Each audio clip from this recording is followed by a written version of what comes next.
Hola, buenas tardes a todos. Vamos a comenzar el día de hoy con la secuencia de los profetas que estamos viendo.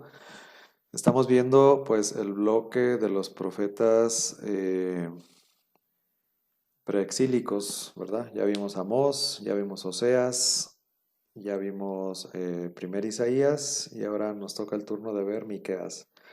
Con Miqueas cerraríamos este bloque de los profetas que vivieron, que ejercieron su ministerio antes de la deportación de Babilonia. Si se fijan, algunos de los más tardíos, como primer Isaías y Miqueas, bueno, pues sí les toca la parte de la deportación ya del Reino del Norte, pero aún todavía no se da, o todavía faltan muchos años para la deportación del Reino del Sur o de Judá. Bien, entonces, pues este va a ser el tema del día de hoy, el profeta Miqueas.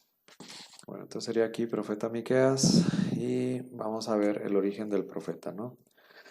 Aquí el profeta dice que es originario de Judá, de una zona rural, un pueblito llamado Moreshet. En el libro de texto que estamos viendo del padre Salvador Carrillo Alday, Los profetas de Israel, pues trae algunas características o algunas, pues sí, algunas notas acerca del profeta. Primero dice que es Miqueas, parece que la raíz en hebreo es Mijá. Ahorita estaba pensando porque hice la abreviación de quién como Yahvé. Puede ser a lo mejor como la raíz de Mijael, ¿no? Como, como el nombre de Miguel, nada más sin la terminación él. Mijá nada más, quién como Yahvé. Mi, Miguel sabemos es quién como Dios, ¿no? Entonces puede ser como la misma raíz. Dice ahí que nació, bueno, la Biblia dice el texto, el capítulo 1, versículo 1, dice que era de un pueblito que se llamaba Moreshet, ¿verdad? Al oeste de Hebrón. Hebrón en un tiempo era como la capital de Israel, era una ciudad importante. Y bueno, pues ahí de un pueblito dice que en las colinas de la Shefela, pues una región más o menos verde entre la costa y la montaña, son como unas llanuras, ¿no? De la Shefela. Entonces, pues ahí, cerca de Jerusalén, Hebrón no está tan lejos de Jerusalén. Entonces, una ciudad pequeña de ahí. Dice aquí el profeta que también es del campo, originario del campo. Entonces, en ese sentido, podría ser similar a Amós, ¿no? Sin embargo, Amós profetizó en contra del reino del norte y Miqueas va a profetizar en el reino del sur. Dice aquí que el lenguaje es enérgico y vibrante, parecido al de Amós. También en eso se parecen a ser gente de campo, pues son más directos, más enérgicos, no le dan tanta vuelta, no rebuscan las palabras, sino que son muy directos.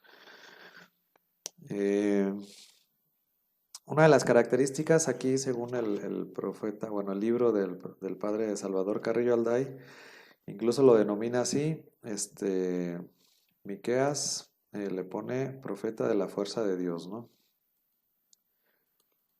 Aquí le voy a poner aquí, profeta de la fuerza de Dios. ¿Por qué le llama, por qué sería el título más grande de Miqueas? Eh, ¿Por qué le llama así el profeta de la fuerza de Dios? Bueno, porque hay una cita en Miqueas 3:8 que pueden ver en su Biblia. Cuando está hablando pues un poco mal acerca de los profetas actuales, sobre todo los profetas pues que están en la corte o que están a sueldo, ¿no? Los empieza a criticar y y bueno, pues vemos cómo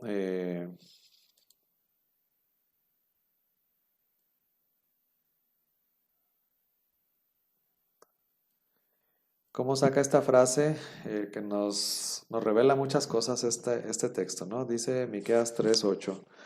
Yo en cambio estoy lleno de fuerza, de espíritu de Yahvé, de justicia y de valor, para denunciar a Jacob su delito y a Israel su pecado, ¿no?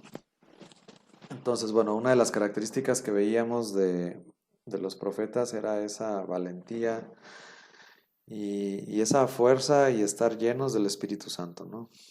Dice, yo en cambio estoy lleno de fuerza. Él se siente con mucho vigor, con mucha confianza, no en sus propias fuerzas, sino en la fuerza que viene de Dios, en el Espíritu que viene de Dios, en el Espíritu de Yahvé. El Espíritu de Yahvé, que nosotros pues lo conocemos así como el Espíritu Santo, que es un espíritu de justicia y de valor para denunciar a Jacob su delito y a Israel su pecado.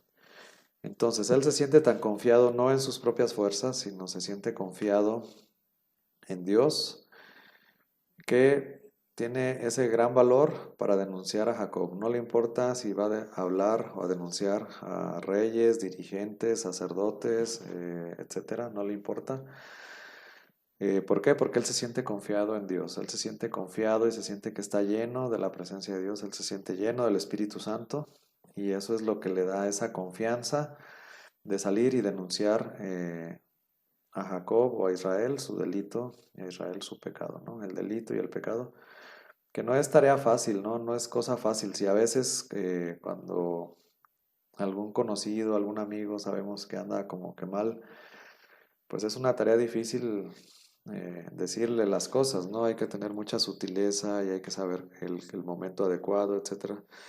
Ahora imagínense la labor del profeta que así porque sí, va y les denuncia y les echa en cara a reyes, a sacerdotes, a la gente poderosa y al pueblo, pues les echa en cara su pecado, ¿no? Y bueno, pues siempre la primera reacción es negativa. Normalmente, cuando a alguien le echan en cara su pecado, pues la reacción siempre es negativa al principio. Y bueno, pues ya la gente cuando reacciona, cuando asimila que puede ser por su bien, que a lo mejor tienen razón, bueno, pues a lo mejor ya lo toman de buena manera, pero de momento la reacción es negativa, ¿no?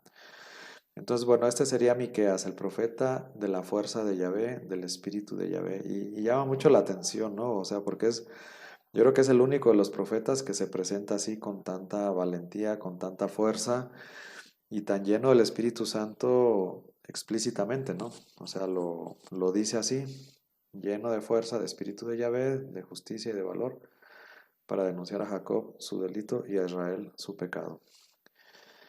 Bueno, entonces ese sería el profeta Miqueas. Entonces ya dijimos que era de un pueblecito, que era de campo y que se siente lleno de la fuerza de Dios y eso le hace tener valor pues para denunciar el pecado, ¿no? Una parte del ministerio profético es denunciar el pecado, la otra parte es anunciar, ¿no? Anunciar un mensaje de esperanza, de salvación.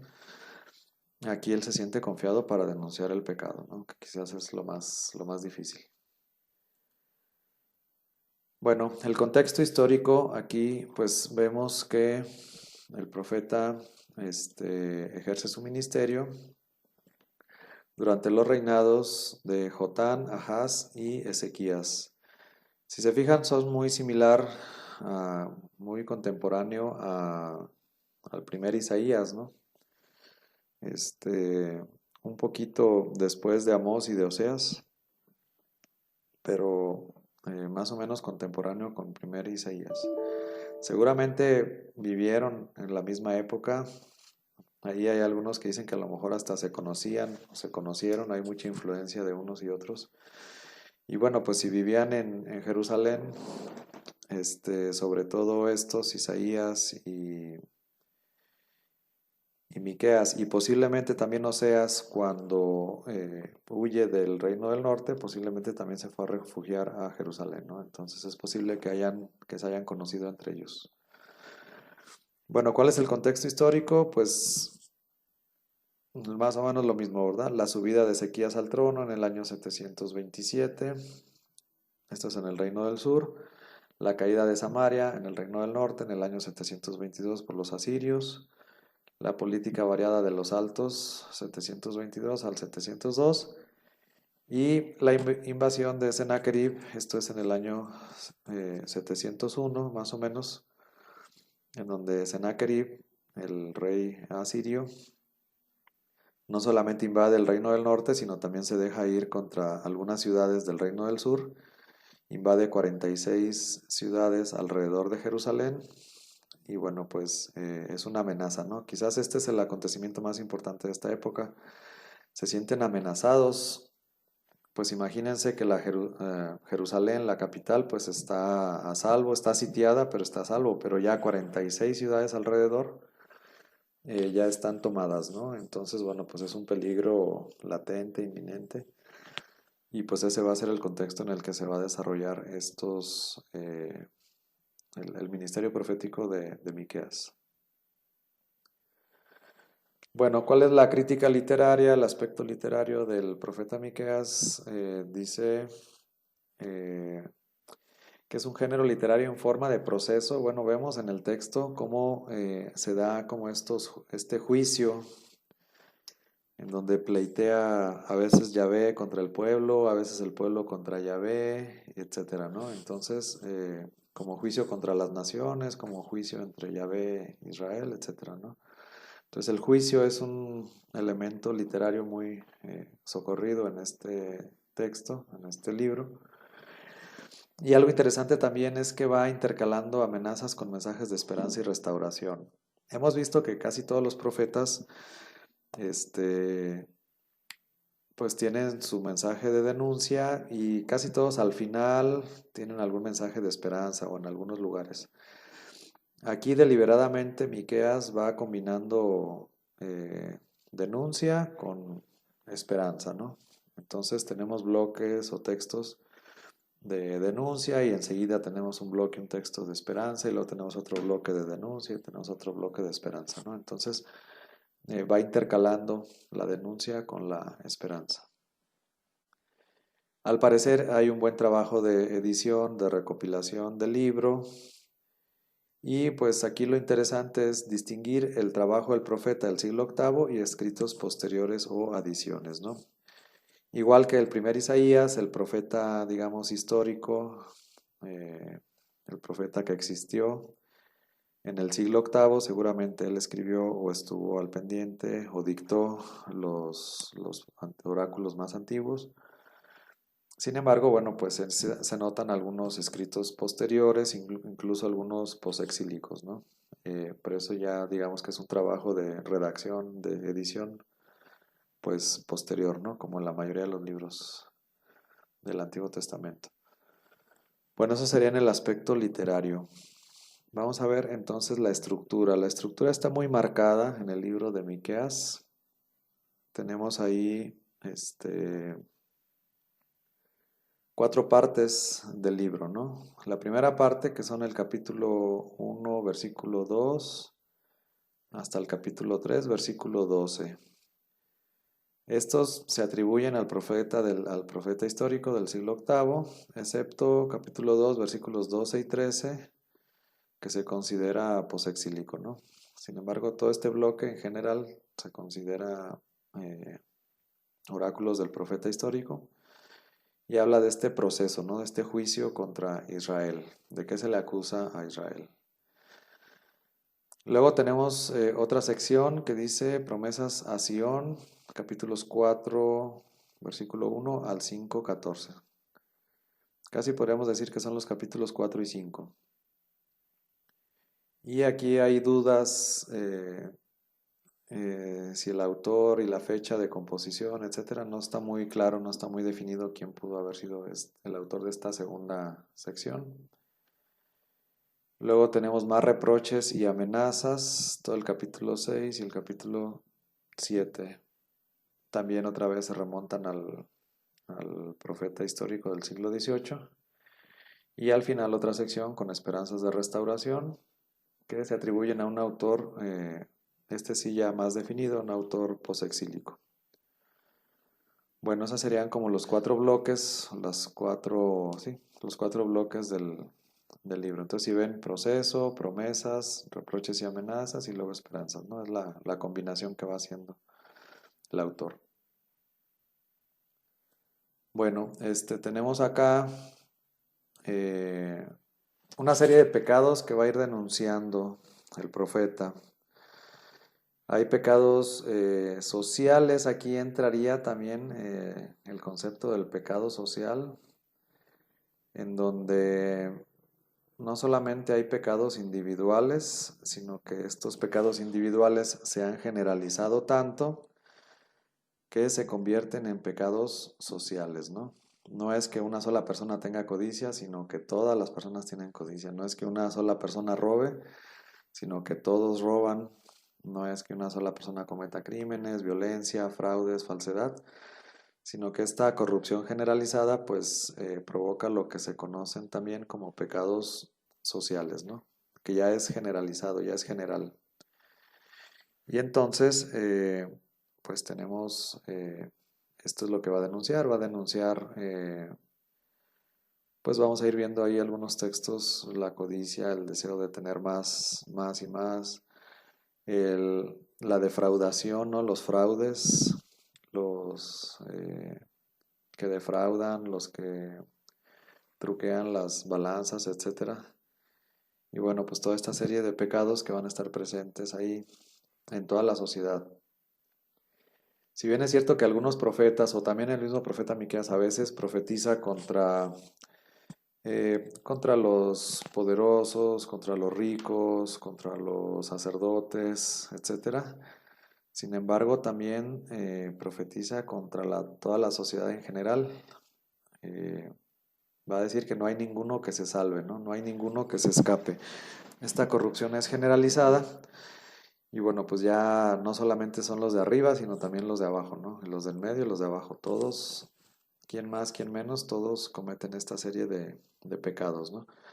¿Cuáles pecados? Pues muy similares a los que hemos visto en Amós y en Oseas y en primer Isaías, ¿no? Pecados de injusticia, de defraudación, etcétera, ¿no? De no atender a la viuda, al huérfano, eh, pues toda esta serie de pecados que hemos visto, de injusticia social. Y pues también denuncia los pecados religiosos, ¿no? La idolatría que veníamos viendo ya desde Oseas, las prácticas de adivinación y prostitución sagrada que también ya se venían viendo en Oseas y en Isaías. Y una temeraria confianza en Yahvé, ¿no? Temeraria porque pues es como una confianza desmedida, pero desmesurada y no real, ¿no? No es una confianza puesta en Yahvé, pero no está basada en una fe real, sino, sí, en la respuesta de Yahvé, sino que es una confianza de que dicen, bueno, ahorita lo vamos a convencer y nada más hacemos unos sacrificios y hacemos esto y ya se va a resolver todo, ¿no? No, no es tan fácil. También va a denunciar profetas falsos. Aquí Miqueas directamente va a denunciar a los profetas falsos y sacerdotes mercenarios que solamente están viendo cómo explotar al pueblo, ¿no? Bueno, eso sería, digamos, en general, los pecados o lo que va a denunciar el profeta Miqueas, aunque ya en el texto bíblico, pues sí va a ir enfocándose a ciertos grupos de personas, ¿verdad? Bueno, entonces, en resumen, en el profeta Miqueas vamos a encontrar una corrupción generalizada que abarca no solamente a las autoridades civiles y religiosas, sino a todo el pueblo, ¿no? Eso es lo que se va a encontrar el profeta. Hay corrupción desde la cabeza, pero no nada más desde la cabeza y no nada más los que están arriba, sino también los que están abajo. Es una corrupción generalizada. Es lo que encuentra el profeta y lo denuncia, ¿no? Muy similar a lo que encontramos también en nuestras sociedades, no está tan distinto. Bueno, vamos a ver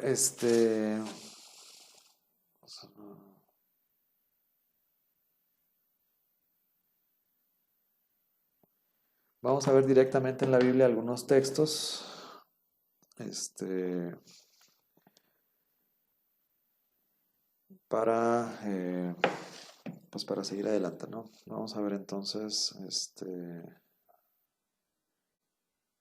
ahí donde está, encuentro mi Biblia.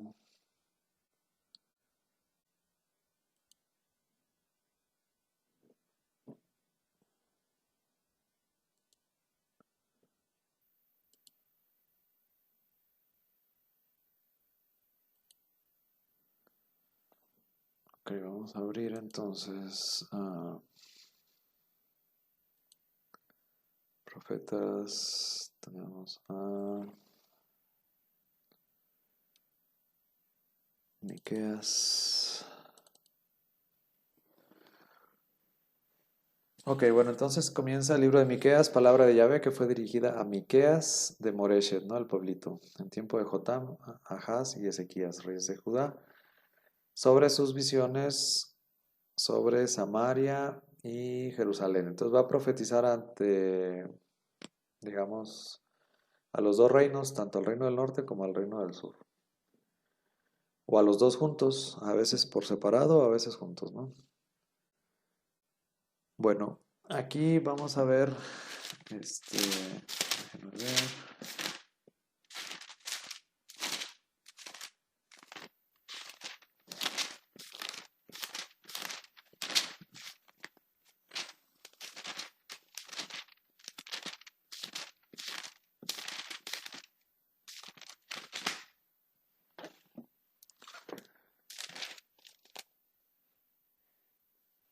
Bueno, vamos a ver en el 1:6 que dice, voy a hacer de Samaria una ruina de campo, un plantío de viñas. Haré rodar sus piedras por el valle, pondré al desnudo sus cimientos, ¿no? Entonces está profetizando aquí ¿contra quién? Contra Samaria. Está profetizando pues esta ruina que viene en contra de Samaria. El versículo 7 dice, todos sus ídolos serán machacados, todos sus dones quemados al fuego. Todas sus imágenes las dejaré en desolación porque han sido amontonados con don de prostituta y don de prostituta tornarán. Es decir, todos estos ídolos, los cuales eran, los cuales recibían culto por medio de la prostitución sagrada, pues van a ser quemados al fuego, ¿no? Entonces está denunciando, bueno, o más bien está indicando que debido a la prostitución sagrada va a ser llevada a la ruina Samaria. En el 1:8 dice, por eso me lamentaré y gemiré, andaré descalzo y desnudo, lanzaré aullidos como los chacales y lamentos como las avestruces, porque su herida es incurable, hasta Judá ha llegado, ha tocado hasta la puerta del pueblo, hasta Jerusalén. Bueno, en primer lugar tenemos aquí, digamos, estas acciones simbólicas del profeta, ¿verdad? Dice, me levantaré y gemiré, andaré descalzo y desnudo, lanzaré aullidos como los chacales y lamentos como las avestruces. Ahí yo me imagino al profeta así, descalzo, desnudo, lanzando aullidos, ¿no? Realizando pues este tipo de acciones simbólicas.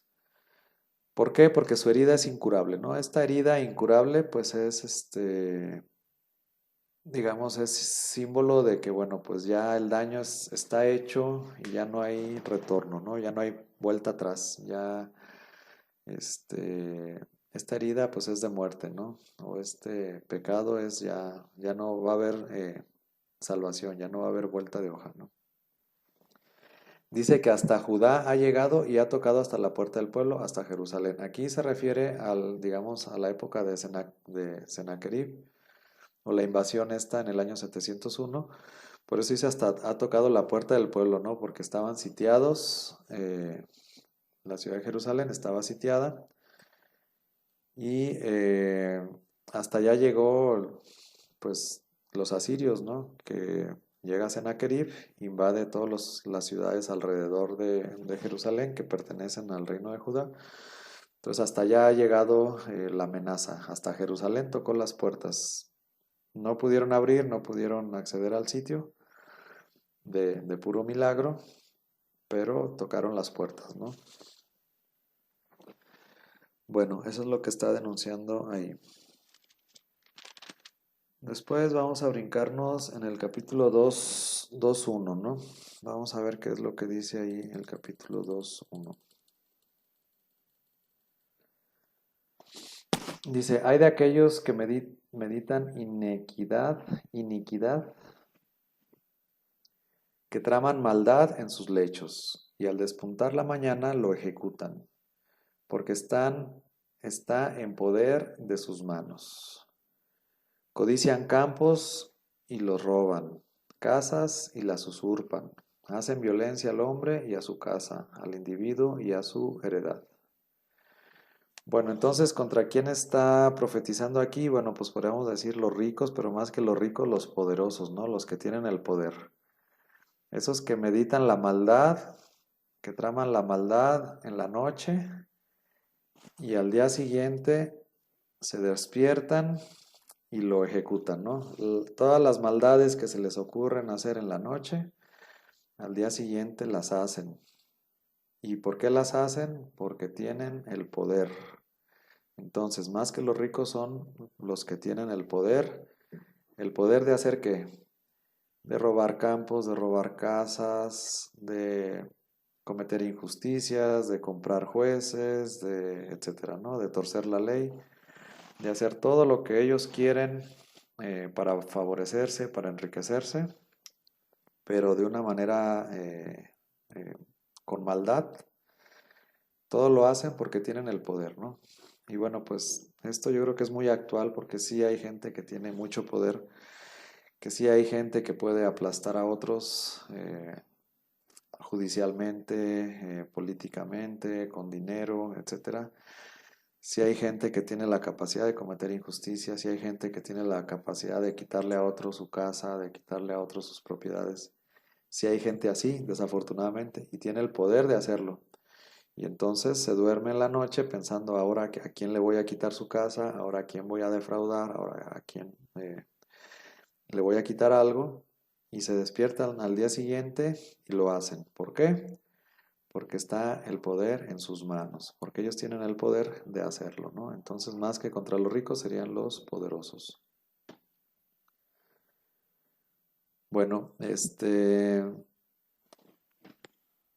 ¿qué más? En el 4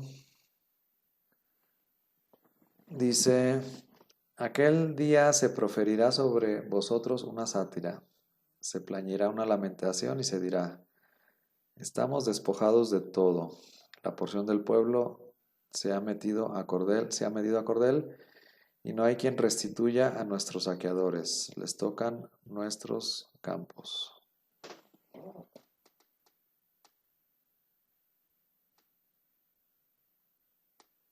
Entonarán una elegía. Aquí en sátira, en la Biblia que yo tengo, es una elegía, ¿no? Que es un cántico de un sepelio. Pero bueno, pues está profetizando lo que viene, ¿no? La invasión que viene contra Samaria, pero pues también que está tocando las puertas este, de Jerusalén, del reino de Judá.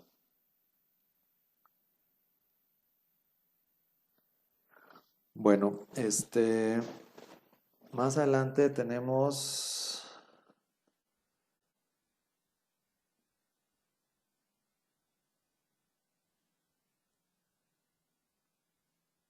bueno, vamos a ver, en el 2.8 dice, sois vosotros los que contra el pueblo como enemigos os alzáis. Al irreprochable le arrancáis el manto, ¿no? Más o menos lo mismo de la injusticia de Amós, de que venden al justo por un par de sandalias, etcétera.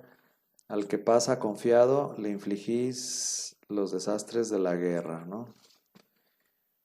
A las mujeres del pueblo expulsáis de las casas de sus delicias, de sobre sus niños arrancáis honor para siempre. Bueno, pues más o menos es en esa misma línea, esa es la misma línea de pecados que ya hemos visto con los demás profetas, ¿no? Luego vamos a ver en el capítulo 3. El capítulo 3 es bien interesante porque dice,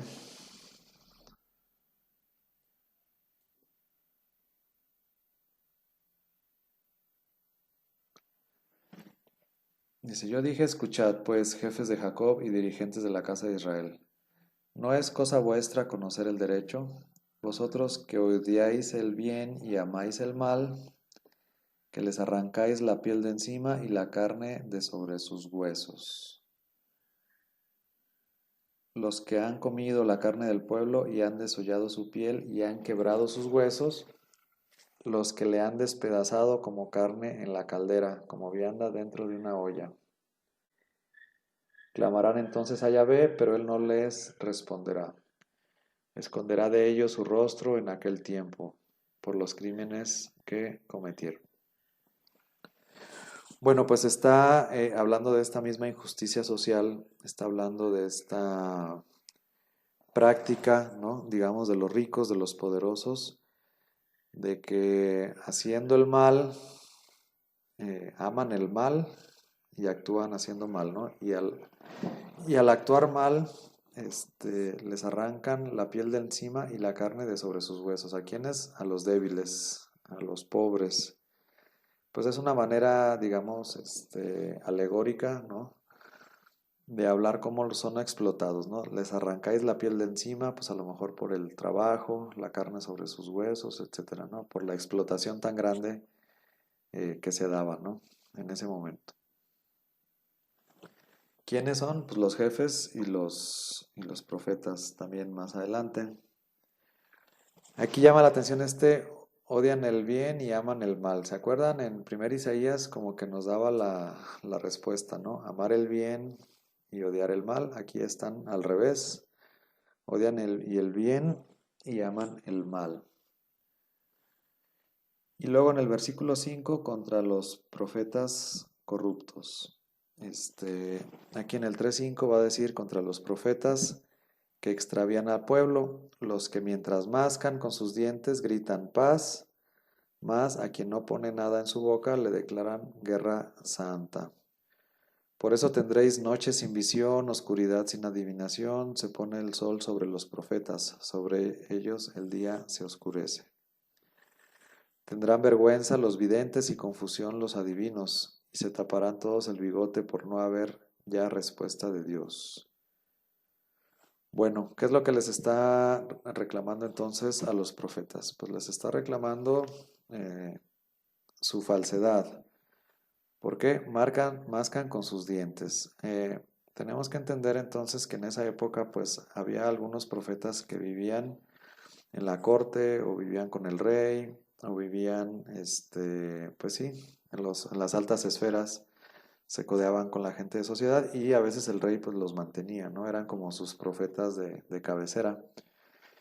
Y bueno, pues ellos se llegaban a acomodar, les gustaba el lujo, les gustaba convivir con la gente de clase alta, con los ricos, con los poderosos. Y sin embargo, pues se olvidaban de su ministerio, ¿no? Que era anunciar, denunciar, etcétera. Y entonces,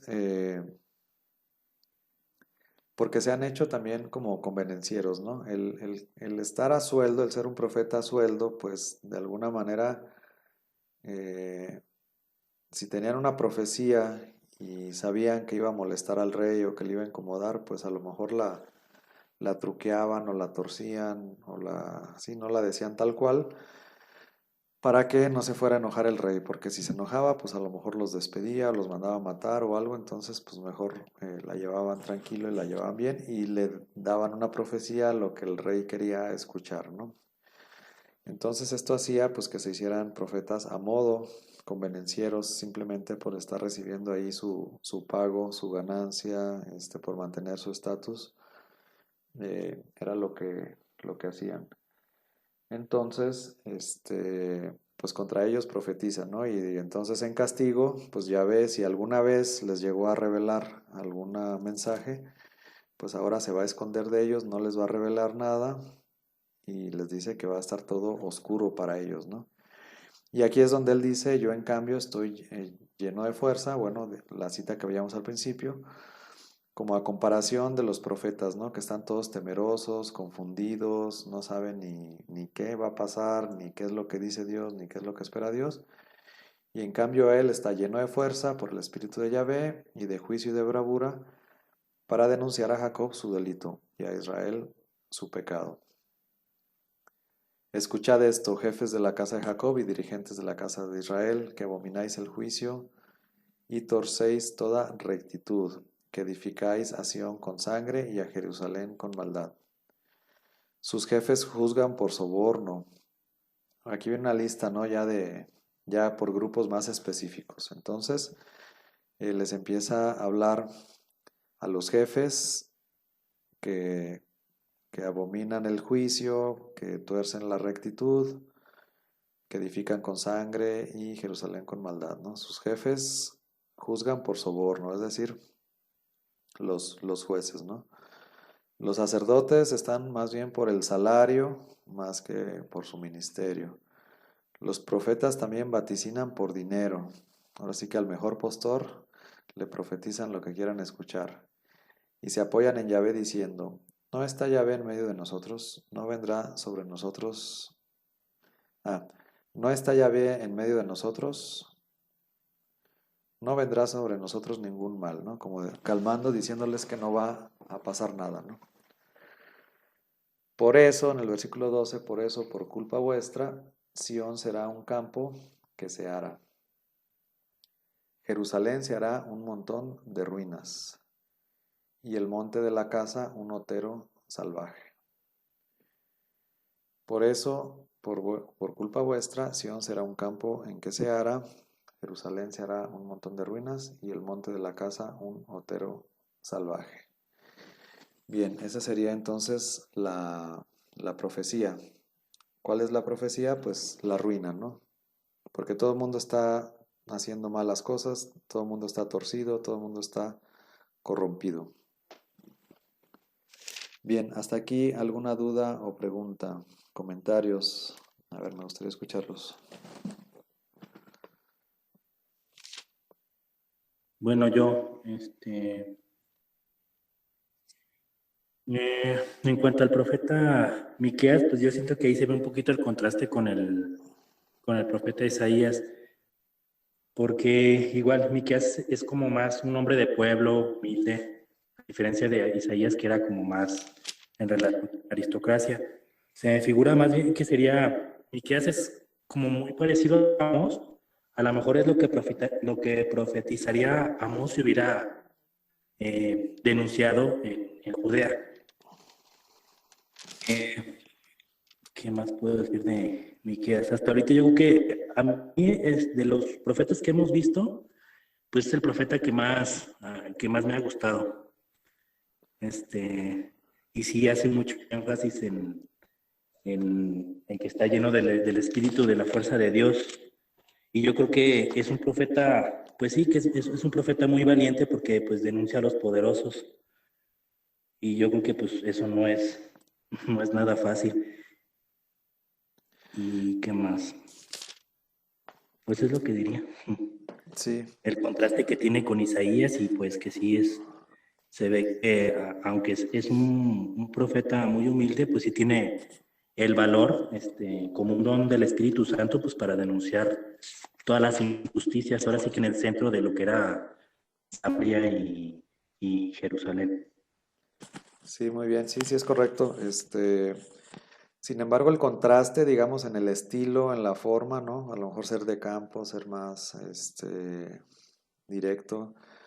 Sin embargo, pues va en la misma línea, ¿no? O sea, no porque sean diferentes estilos, anuncian cosas diferentes, ¿no? Van más o menos en la misma línea, denuncian más o menos los mismos pecados y bueno, es interesante que te haya llamado tanto la atención, Miqueas, como que sí es un profeta, pues, completo, tiene algunas citas que no tiene ningún otro, es, digamos, como equilibrado, es centrado y y bueno, pues sí y es de los menos conocidos, ¿no? También casi nadie cita o casi nadie menciona a Miqueas. No es tan famoso, no es tan conocido. Bien, ¿alguien más? ¿Algún otro comentario? ¿Pregunta? En el capítulo 3 en el versículo 4 dice que cuando me llamen no les haré caso, sino que les ocultaré mi cara por sus malas acciones. Aquí, pues Dios está hablando por medio del profeta Miqueas. Es como una sentencia a los jefes y profetas, vamos, que les va a llegar aquí el arrepentimiento por sus malas acciones y se está refiriendo a eso, ¿verdad? Sí, es interesante. Bueno, cuando se habla o cuando hemos visto en estos profetas acerca de la justicia social, eh, aquí lo interesante es que Yahvé se lo toma personal cuando explotan al pobre, al humilde, al sencillo. No es simplemente a un hermano al que están explotando, sino que Yahvé se lo toma personal. Entonces, por todas este tipo de explotaciones, por todo este tipo de maldad, de injusticia, de fechorías, de abusos, eso se lo está tomando personalmente Yahvé, se lo toma personal como si se lo estuvieran haciendo él, ¿no? Y era lo que decíamos, y bueno, dada esta repetición o esta explotación sistemática, esta corrupción generalizada, este pecado social de explotación, pues es tan grave, es tan repetido, es tan generalizado, que ya llega un momento en que, bueno, pues ya después, aunque clamen justicia, aunque pidan perdón, Dios ya no los va a escuchar, ¿no?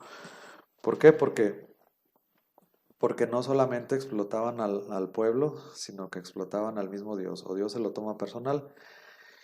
Y era lo que decíamos, que estos textos sirven como antecedente de algunos textos del Nuevo Testamento. Eh, Cuando en Mateo 25 dice,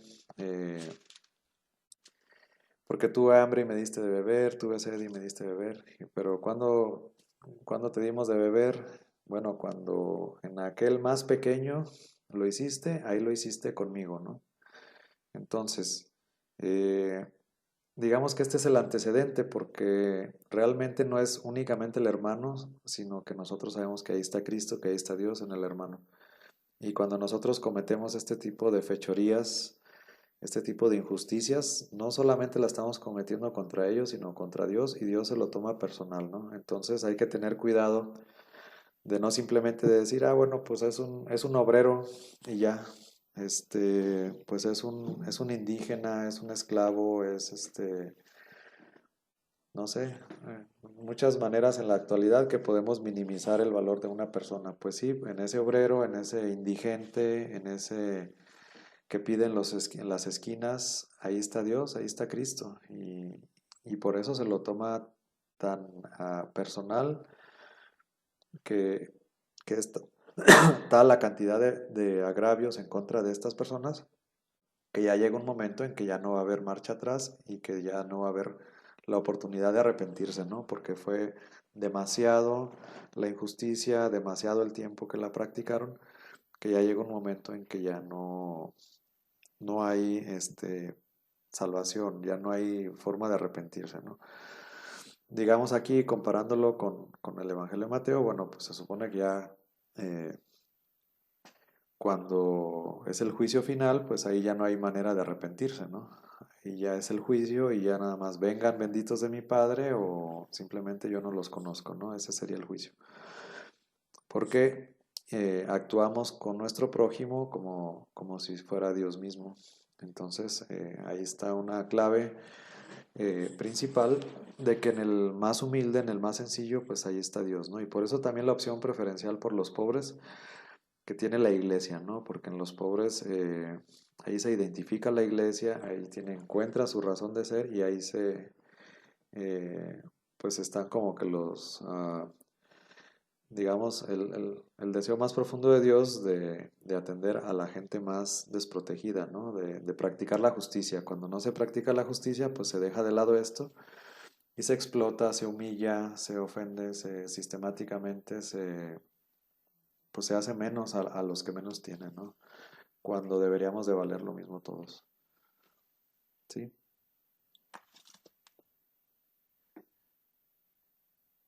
Sí, más o menos quedó la respuesta. No sé quién preguntó, quién era.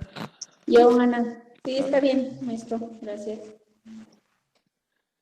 Bien, ¿alguna otra pregunta, comentario, duda?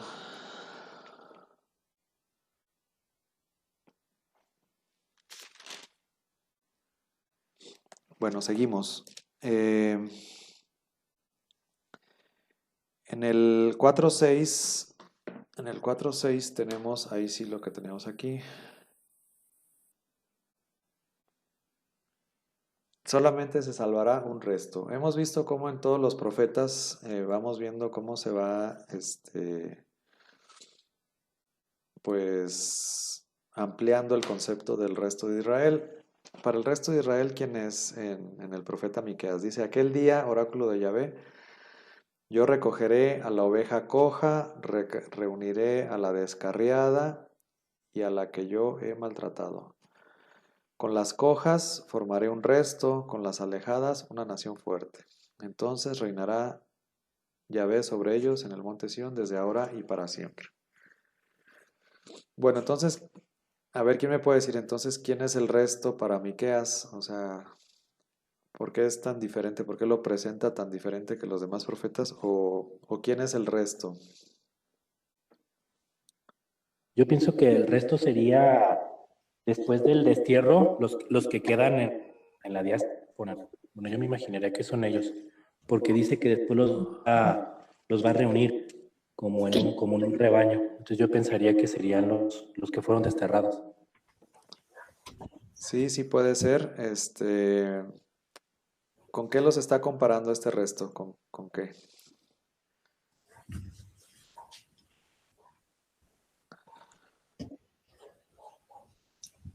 Pues con un rebaño, ¿no?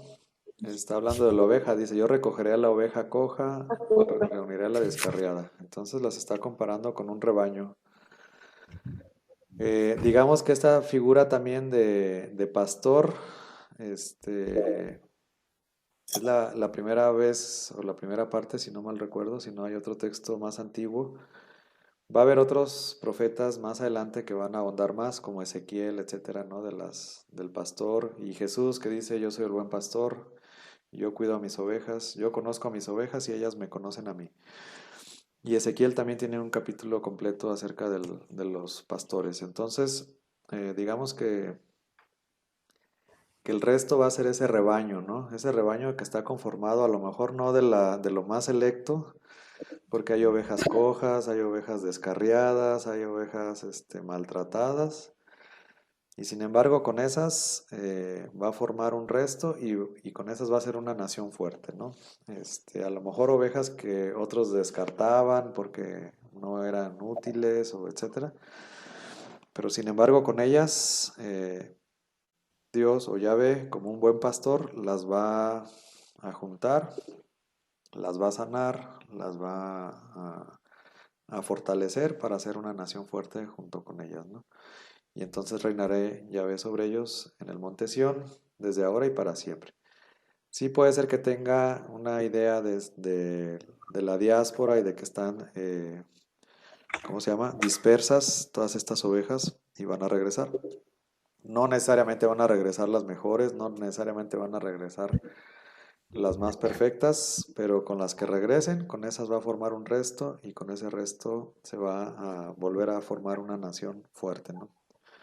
Bueno, esa es la imagen que tiene en Miqueas. Yo pienso que son los arrepentidos, ¿no?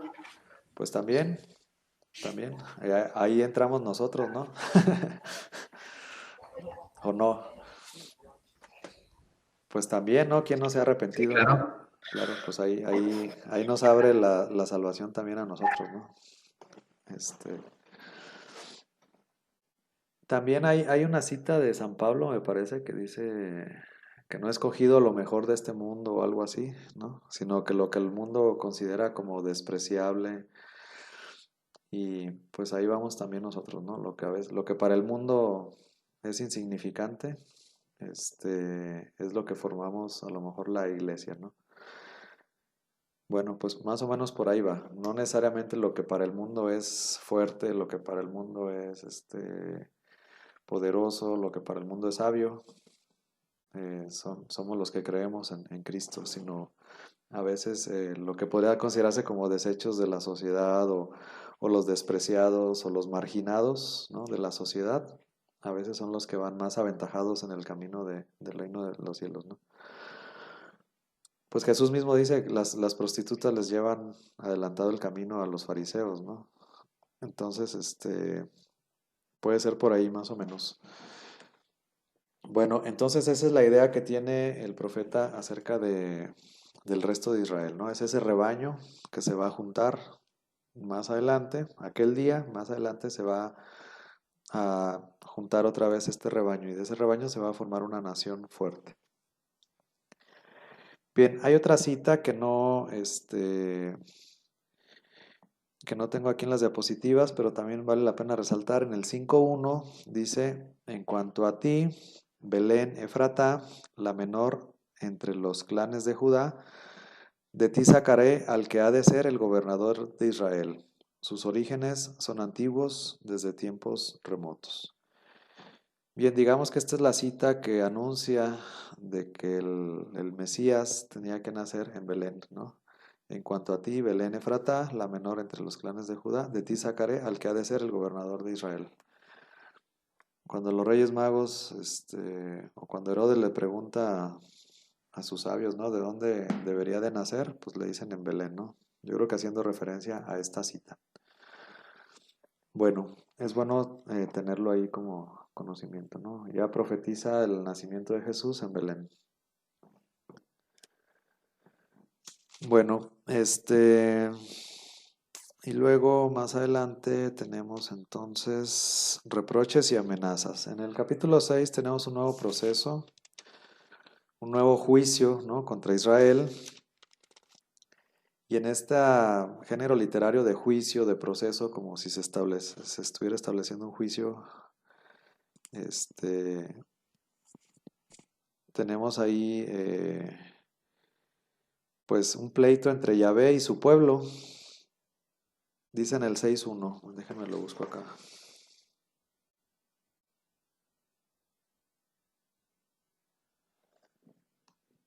Dice en el 5.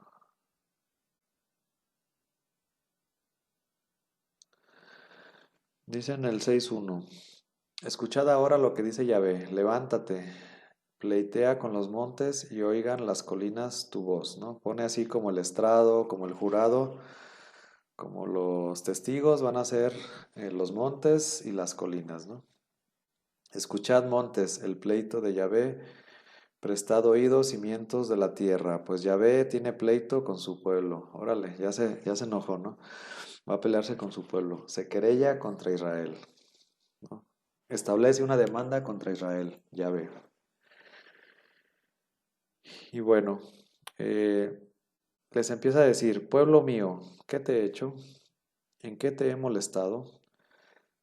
Respóndeme, porque se supone que se empezaban a quejar, ¿no? de Yahvé. Se supone que cuando ya veían la invasión, etcétera, se supone que, bueno, pues a veces vienen los reclamos, ¿no? También cuando las cosas no salen bien, pues vienen los reclamos a Dios.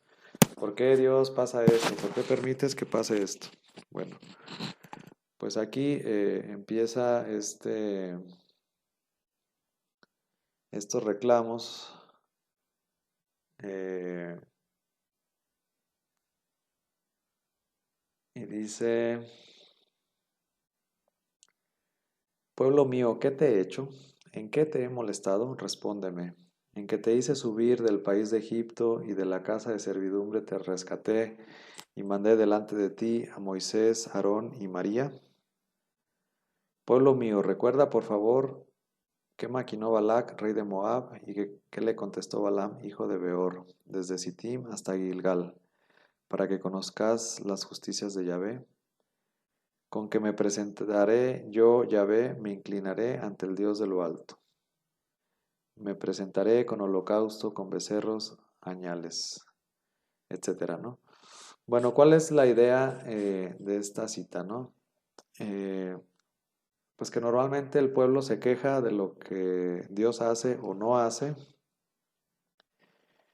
Y en este momento, bueno, Dios a través del profeta Miqueas, pues como que él se cansa y dice, no, ahora yo me voy a quejar, ustedes siempre se están quejando, ahora yo me voy a quejar de ustedes. Y la queja es, ¿qué he hecho mal, no?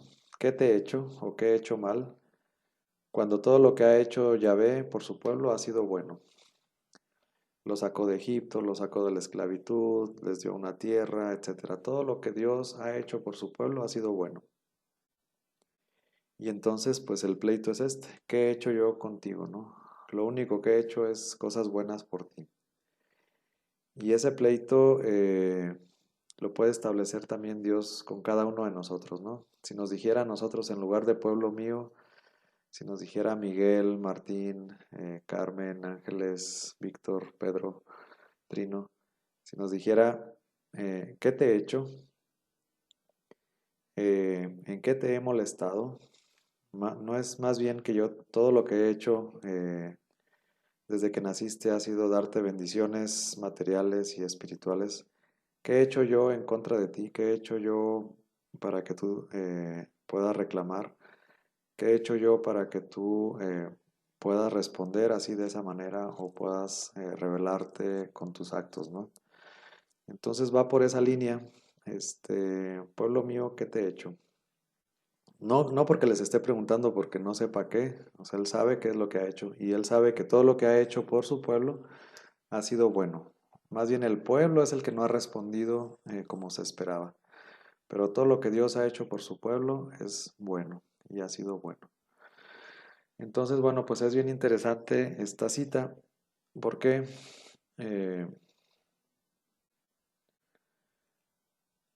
porque dice aquí, Yahvé le cuestiona qué le ha hecho. Solamente el bien, lo único que ha hecho Dios, solamente es el bien. Sacarlo de Egipto, rescatarlo de la esclavitud. Y el pueblo contesta como se debe presentar ante su Dios. Sí, con holocaustos, sacrificios humanos. Eso es lo que le pregunta el pueblo, ¿no? Más adelante.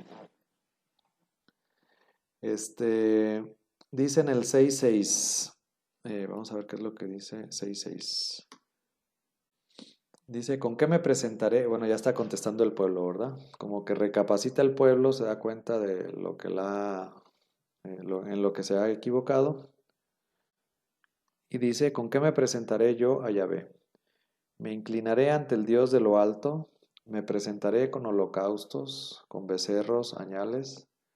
Aceptará Yahvé miles de carneros, miriadas de torrentes de aceite. Daré primogénito por delito, el fruto de mis entrañas por el pecado del alma. Se te ha declarado, hombre, lo que es bueno, lo que Yahvé de ti reclama. Tan solo practicar la equidad, amar la piedad y caminar humildemente con tu Dios. Entonces, bueno, vamos a ver qué es lo que contesta Dios. El pueblo se da cuenta, se da cuenta que se ha equivocado. El pueblo se da cuenta que ha cometido pecado. El pueblo se da cuenta que se ha olvidado de los mandamientos. El pueblo se da cuenta que se ha olvidado de Dios. Y entonces, pues se pregunta, bueno, ¿qué tengo que hacer? Tengo que ofrecer miles de sacrificios, tengo que hacer, o qué es lo que tengo que hacer, ¿no? Para arrepentirme, para convertirme, para salvar mi alma. Y le contesta Yahvé, dice, se te ha hecho saber, hombre, lo que es bueno, lo que Yahvé quiere de ti. Y lo resume en 3 frases, ¿no? O una frase en 3 partes. Tan solo respetar el derecho, amar la lealtad y proceder humildemente con tu Dios. Si alguien nos preguntara ahorita qué podemos hacer para salvarnos, podríamos decir lo que dice Miqueas: respetar el derecho, amar la lealtad y proceder humildemente con tu Dios. A lo mejor suena medio rebuscado y no entendemos bien qué es lo que quiere decir. Sin embargo, por ejemplo, tan solo respetar el derecho. Respetar el derecho, pues es todo el libro de Amós completito, ¿no? Habla del derecho, de la justicia, de los pobres, de los humildes, etc. Respetar el derecho, no torcer el derecho, practicar la justicia que viene de Dios. Esa justicia que es necesaria para nuestra salvación. Hay una justicia que si no la practicamos no nos vamos a salvar, por mucho que nos demos golpes de pecho. Hay una justicia que nosotros tenemos que practicar con nuestros hermanos. Y si no la practicamos, difícilmente nos vamos a salvar. Entonces, en esta frase, tan solo respetar el derecho, digamos que tenemos el resumen de todo el libro del profeta Amós. La justicia, la igualdad, darle y atender a los más desfavorecidos, a los pobres, a los marginados, etc. Ayudarlos, atender sus necesidades, etc. Esa es la primera parte de la frase. En el segundo es amar la lealtad. En esta frase, amar la lealtad, pues es el resumen de todo el libro del profeta Oseas, ¿no? Que denunciaba eh, la prostitución sagrada, los ídolos, los altares, etcétera, ¿no? Entonces ahí ya no hay lealtad.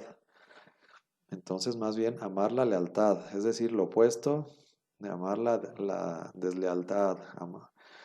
Lo contrario sería pues la infidelidad, la injusticia, la idolatría, etcétera, ¿no? Entonces, el resumen de todo el libro del profeta Oseas sería en la segunda parte, amar la lealtad. Y la tercera parte, proceder humildemente con tu Dios. Este podría ser el resumen sobre todo del primer Isaías, que nos habla de esta distancia tan grande que hay entre Dios y los hombres, ¿no? Y cómo el hombre tiene que ser humilde ante la presencia de Dios. Él se siente desfallecer simplemente por estar ante la presencia de Dios. Él siente eh, que va a morir porque tiene sus labios impuros, ¿no? Y sin embargo, bueno, Dios lo limpia, lo purifica, pero el sentido de humildad ante lo sagrado, el sentido de respeto ante las cosas de Dios, el sentido de grandeza de Dios y pequeñez del hombre, no para minimizarlo ni hacerlo sentir mal, sino para que el hombre sea humilde ante la presencia de Dios, ante las cosas sagradas. Y en esas tres frases, bueno, pues están resumidos los tres profetas, ¿no? Estaba resumido Amós, Oseas y primer Isaías. Obviamente que si hacemos lo que nos dicen esos tres profetas, seguramente estaremos en el camino de encontrar nuestra propia salvación. No sé qué piensen de esta frase o qué comentario les merece. Yo, pues como había dicho yo, si me dijeran con qué profeta me quedo hasta ahorita, pues le digo, me quedaría con el Miqueas, porque pues igual Miqueas como que sí, como usted mencionó, pues sí como que da un resumen de los anteriores profetas, a lo mejor por la temporalidad, pues, y a lo mejor los demás profetas no dicen tanto algunas cosas que no dice Miqueas. Y pues para mí Miqueas sería como, en lo personal, es como el prototipo de profeta, en donde yo creo que lo que más resalta de él, pues es pues el valor o la valentía, sobre todo para denunciar pues las injusticias en este caso ante los poderosos, y a lo mejor también debería ser un ejemplo para nosotros, el que no, bueno, no solamente el denunciar las injusticias, sino también el tener el valor, pues también de profesar nuestra fe. Entonces, le digo, yo me quedaría con Miqueas, que igual no es un profeta conocido, pero ahora que me tocó leerlo, como que sí fue el que más me llamó la atención de los anteriores, que son más conocidos. Sí, muy bien. Sí, a mí me llama mucho, bueno, pues esta frase, ¿no? Que resume los otros tres, ¿no? Sí, por la temporalidad, como dices tú, pues es posterior, por eso los vamos viendo así como que en orden cronológico. Entonces, seguramente conocía los escritos de los demás profetas y en base a eso, pues hace como un resumen, ¿no? Como una recapitulación de los tres anteriores y los pone en esa frase, ¿no? Y bueno, pues, ¿qué es lo que qué es lo que tienes que hacer? Pues esto es lo que tienes que hacer. Ni siquiera tienes que hacer 1000 sacrificios, ni siquiera tienes que sacrificar a tu hijo, ni siquiera tienes que hacer todo esto que tú piensas que tienes que hacer. Lo que tienes que hacer es esto, ¿no? Respetar el derecho, la lealtad y proceder humildemente con tu Dios en las cosas sagradas. Muy bien, ¿alguien más? ¿Comentario, duda, pregunta?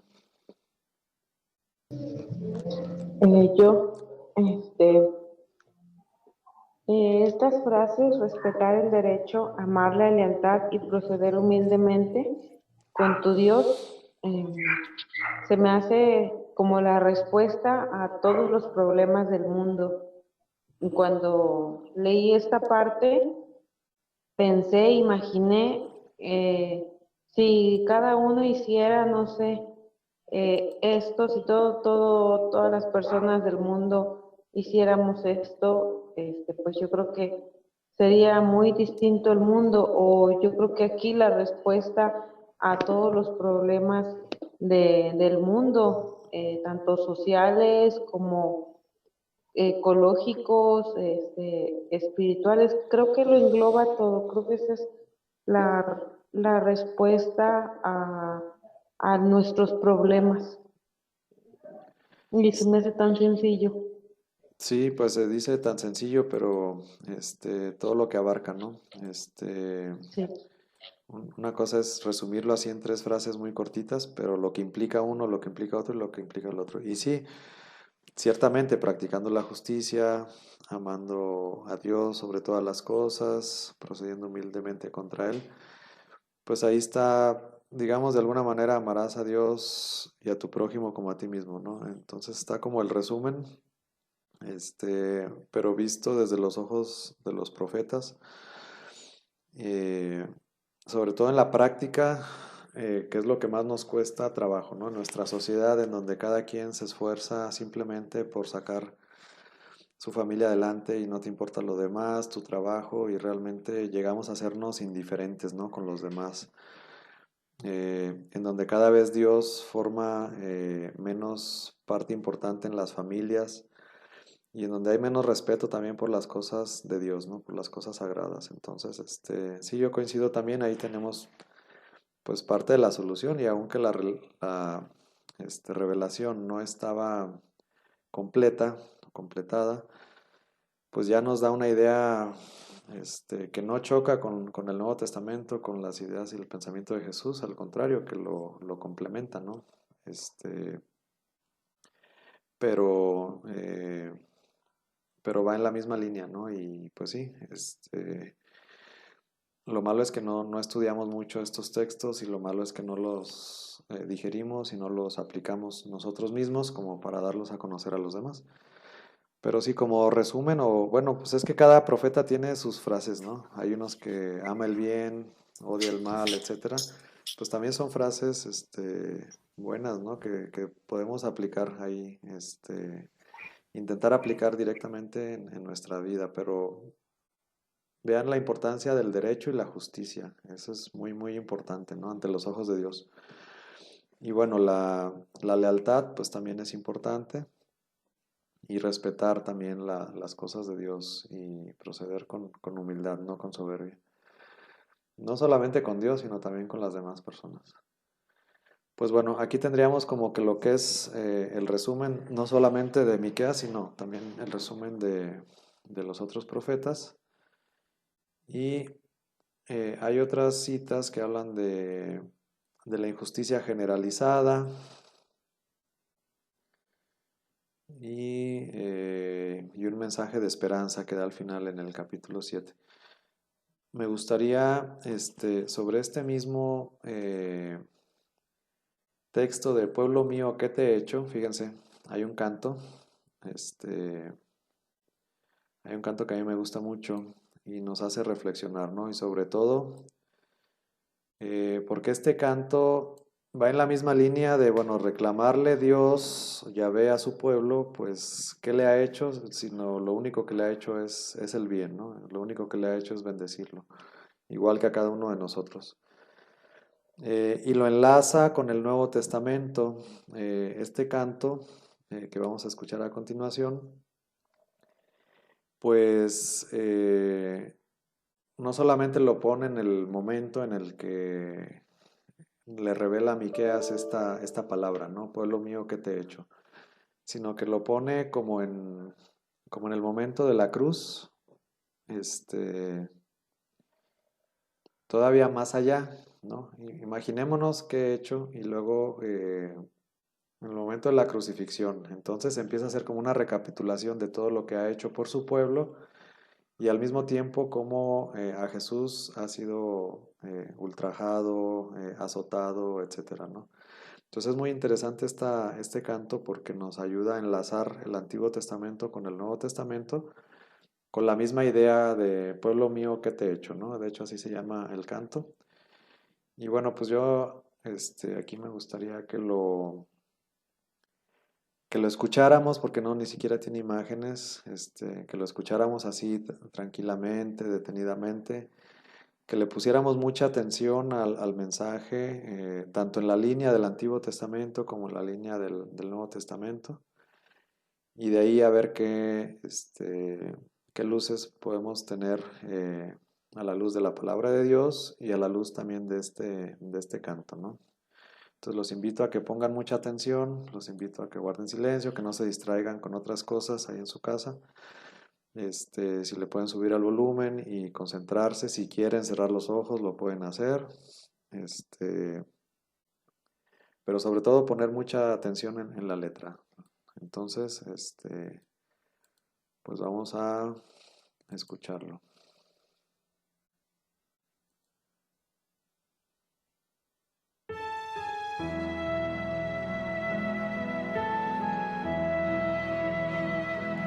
Pueblo mío, ¿qué te he hecho?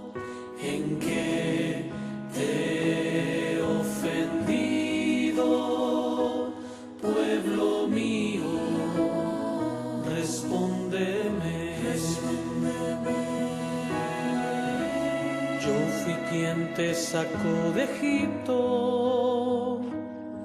Te conduje 40 años por el desierto, con el maná te alimenté y te introduje a tierra fértil, pero tú has preparado una cruz a tu Salvador, Agios Oteo, Santo Agios Isquiro, Santo fuerte, Agios Atanatos, Eleison Gimas, Santo inmortal, ten piedad de nosotros. ¿Qué más pude hacer por ti si yo mismo te elegí? Te planté, hermosa viña mía, pero tú te has vuelto áspera y amarga conmigo para mi sed. Me diste a beber vinagre. Pueblo mío, ¿qué te he hecho? ¿En qué te he ofendido? Pueblo mío, respóndeme. Por ti yo azoté a Egipto,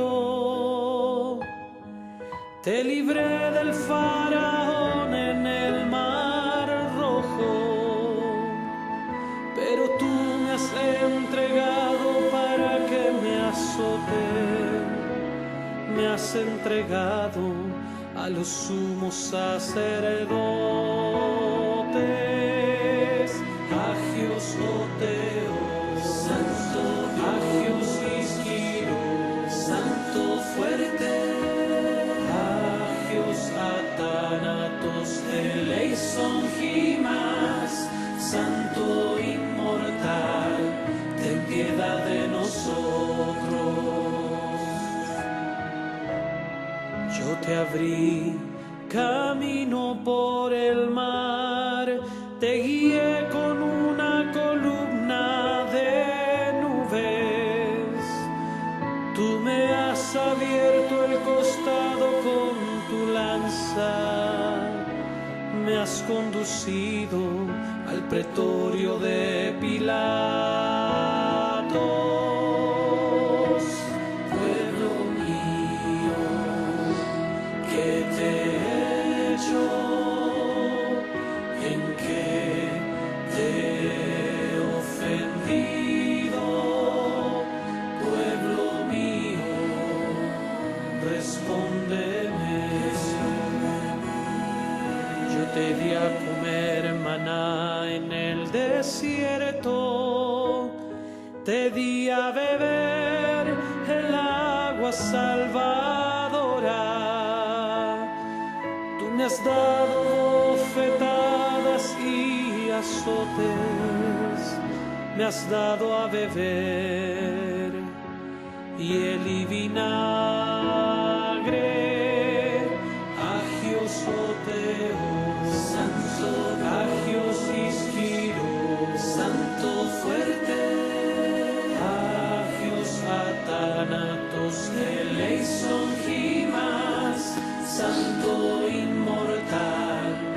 piedad de nosotros. Por ti yo hería a los reyes cananeos. Yo puse en tus manos un cetro real, pero tú con una caña me has herido la cabeza y me has puesto una corona de espinas. Pueblo mío, ¿qué te he hecho? ¿En qué te he ofendido? Pueblo mío, respóndeme. Yo te exalté con mi omnipotencia, tú me has hecho subir a la deshonra de la cruz. Pueblo mío, qué mal te he causado, en qué te he ofendido, respóndeme. Agios Oteo, Santo Agios Isquiro, Santo fuerte, Agios Athanatos eleison gimas, Santo inmortal, ten piedad de nosotros.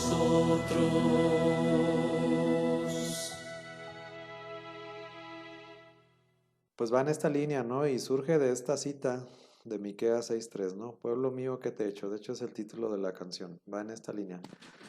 El que Dios, pues de una manera sutil, como que le pregunta a su pueblo, pues, ¿qué más pude haber hecho yo por ti, ¿no? Lo único, o qué te he hecho, que no sea bueno, ¿no? Todo lo que ha hecho Él en favor de su pueblo, pues ha sido bueno.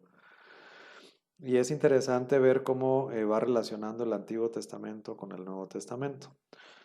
Porque no solamente lo pone en esa época de Miqueas, sino lo pone como de Jesús en la cruz, ¿no? Entonces, siendo Jesús en su naturaleza divina, pues así como que se toma personal y bueno, yo qué hice por ti, te saqué de Egipto, te establecí en la tierra prometida, pues como una serie de bendiciones, de predilecciones que Dios ha hecho por su pueblo.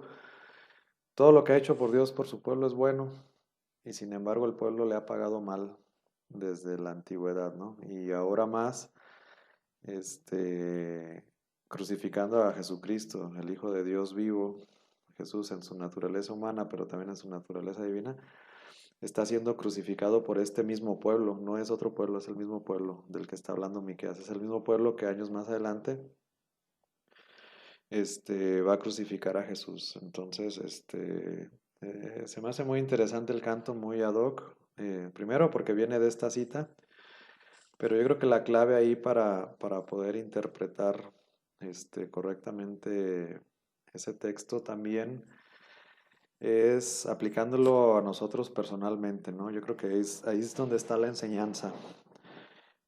Todo lo que Dios ha hecho por nosotros, bendecirnos desde chiquitos, desde nuestro bautismo, nosotros, bueno, la mayoría de los que estamos aquí en este grupo nacimos en una familia católica, recibimos todos los sacramentos, crecimos en esta iglesia, tenemos todos los medios de la salvación y hemos sido abundantemente bendecidos, ¿no? De manera material y espiritual, ¿no? Entonces, ¿qué le podríamos reprochar a Dios que no ha hecho por nosotros? ¿Qué le podríamos reprochar a Dios que haya hecho mal en contra de nosotros? Y yo creo que la mayoría de nosotros podemos quedarnos sin palabras, ¿verdad? Porque todo lo que hemos recibido de Dios ha sido bueno. Y aunque nos quejamos y a veces quisiéramos algo más o quisiéramos muchas cosas, pero realmente lo que hemos recibido de Dios es bueno, ¿no? Y demás, o sea, demás bendiciones, sobre todo espirituales, que nos hemos tenido la oportunidad de estudiar, que hemos tenido la oportunidad de conocer a Cristo, de acercarnos a los sacramentos, de acercarnos a la Eucaristía, etcétera. Pues, ¿qué más podemos pedir, ¿no? ¿Qué más podríamos pedir? Sino al contrario, sino estar agradecidos de todas las cosas buenas que hemos recibido de parte de Dios. Y cómo a pesar de las cosas buenas que hemos recibido de Dios, más bien nosotros sí le hemos dado vinagre, le hemos abofeteado, le hemos dado cachetadas, le hemos dado lanzadas, lo hemos golpeado, como con nuestros actos, con nuestras ofensas, pues con nuestros pecados también, con nuestras omisiones, con no practicar actos de justicia, con no practicar el amor, con no practicar la caridad con la gente que está cerca de nosotros, como nosotros también estamos abofeteando, estamos crucificando a Jesucristo, ¿no? Estamos dándole la espalda a Dios cuando ese no era la alianza, ¿no? La alianza era que nosotros también teníamos que corresponder con los mandamientos, teníamos que corresponder con el amor a Dios y el amor al prójimo. Y pues es un buen momento para reflexionar todo lo que hemos recibido y lo poco que hemos dado, ¿no?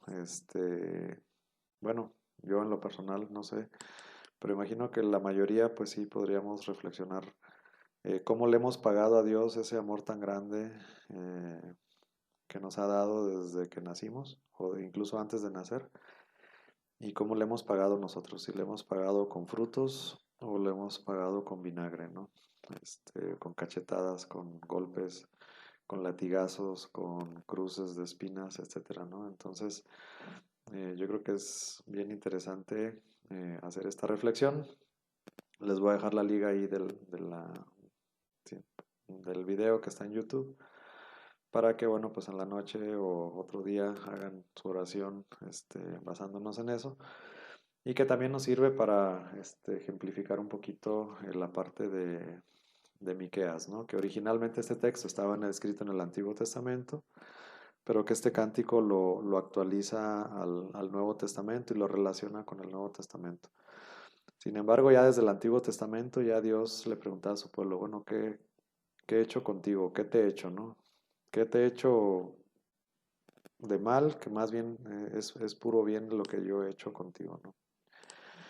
Y bueno, pues es ahí el reclamo, ¿no? Que Dios sí ha hecho su parte, Dios sí ha cumplido con la bendición, sí ha cumplido con su parte, y el problema es que nosotros, que somos su pueblo, a veces no hemos cumplido, ¿no? Y también pues reflexionar un poquito como iglesia, como sociedad, como país, si hemos cumplido nuestra parte o no, o cada vez nos alejamos más, o cada vez le damos más problemas a Dios en lugar de corresponder a ese amor con el amor que Él espera de cada uno de nosotros hacia Dios y hacia nuestros hermanos, practicando la justicia y el amor. ¿Cómo ven?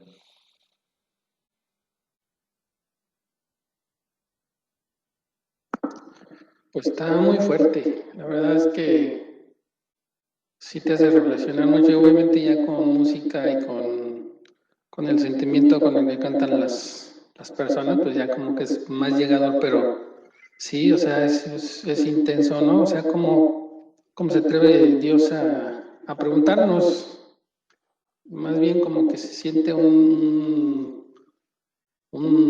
especie de desilusión, de tristeza, bueno, ¿qué te he hecho? ¿Por qué me pagas así, no?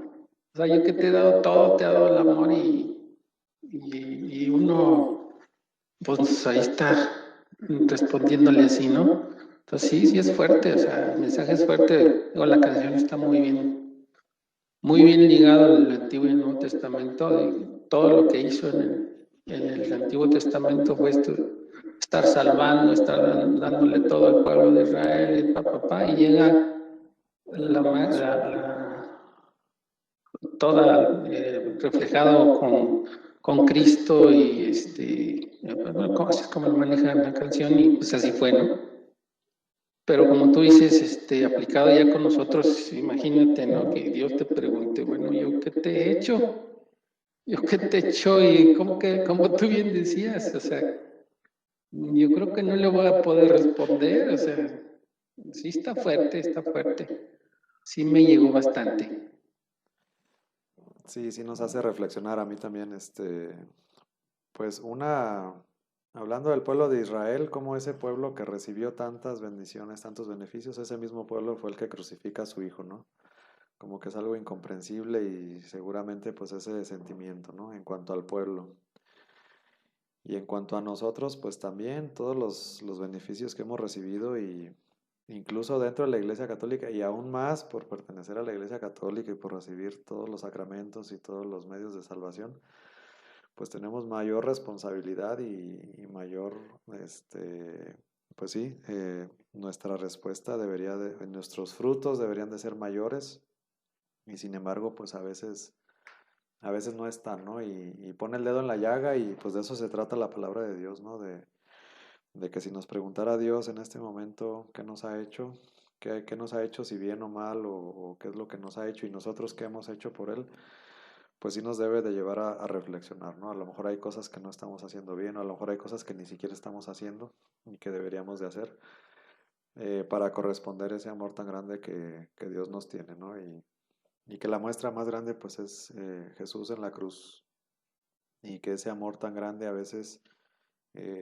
lo podemos desaprovechar si no lo asimilamos, si no lo entendemos, si no lo recibimos y si no lo damos a los demás. Entonces, pues de nosotros depende de que se quede como de oquis en balde ese sacrificio o que realmente lo aprovechemos y respondamos a Dios como Él espera de cada uno de nosotros.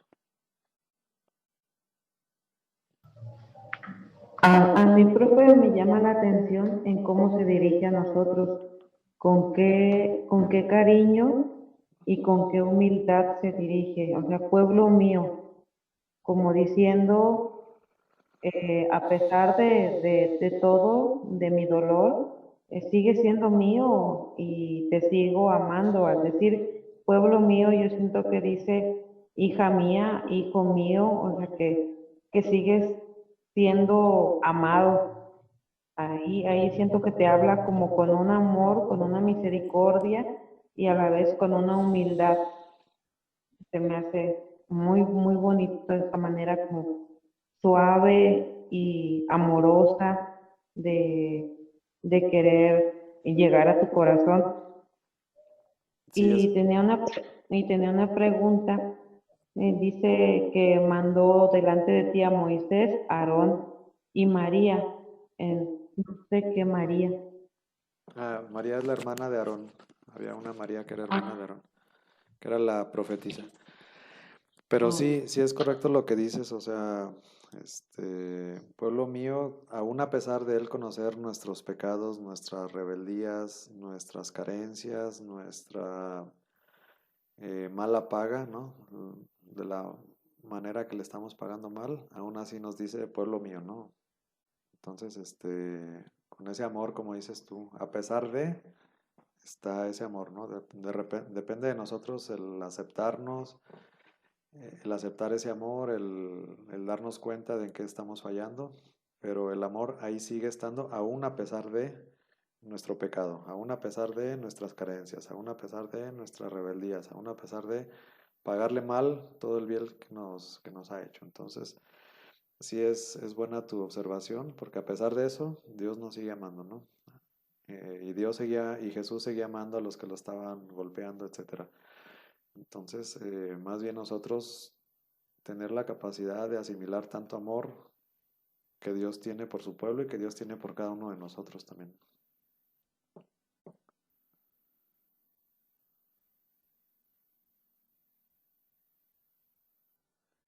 Bien, ¿alguien más quiere compartir algo? Mm, bueno, yo creo que ahí nos hace ver bien también, pues cómo es Dios y cómo somos nosotros. Entonces ahí se menciona que pues Dios es fiel, es justo, es humilde, y cómo somos nosotros, que somos infieles, injustos, soberbios. Entonces Dios nos pide una respuesta, nos pide pues fidelidad, nos pide justicia, nos pide humildad, fidelidad y humildad pues hacia con Él, y la justicia pues hacia con el prójimo. Entonces eso también nos hace alusión al Nuevo Testamento en las palabras que dice Jesús en el Evangelio, que debemos de amar a Dios y al prójimo, y pues ese sería como el resumen de la ley y los profetas. Sí, sí, así es. Perfecto, muy bien, Martín. ¿Alguien más quiere comentar algo, preguntar algo antes de terminar? ¿No? Bueno, pues vamos a terminar con la oración. En nombre del Padre, del Hijo, del Espíritu Santo. Amén. Señor, pues en esta noche te damos gracias por este momento de estudio. Te damos gracias, Señor, por tu palabra, porque abre nuestra mente y nuestro corazón. Gracias, Señor, porque tu palabra es como espada de doble filo. Te pedimos, Señor, que produzca mucho fruto en los que lo escuchamos. Te pedimos, Señor, que nos sigas iluminando para poder entender y comprender correctamente tu palabra. Te pedimos, Señor, que no solamente la entendamos, sino que también podamos ir moldeando nuestra vida de acuerdo a lo que tú esperas de cada uno de nosotros. Y que ese día que nos llames en tu presencia podamos llegar con las manos llenas de haber cumplido tu voluntad. Te pedimos, Señor, que nos acompañes, que nos bendigas, que nos ilumines. Te pedimos, Señor, que nos ayudes a entender esa parte en nuestra vida que a lo mejor no alcanzamos a comprender si estamos haciendo bien o si estamos haciendo mal.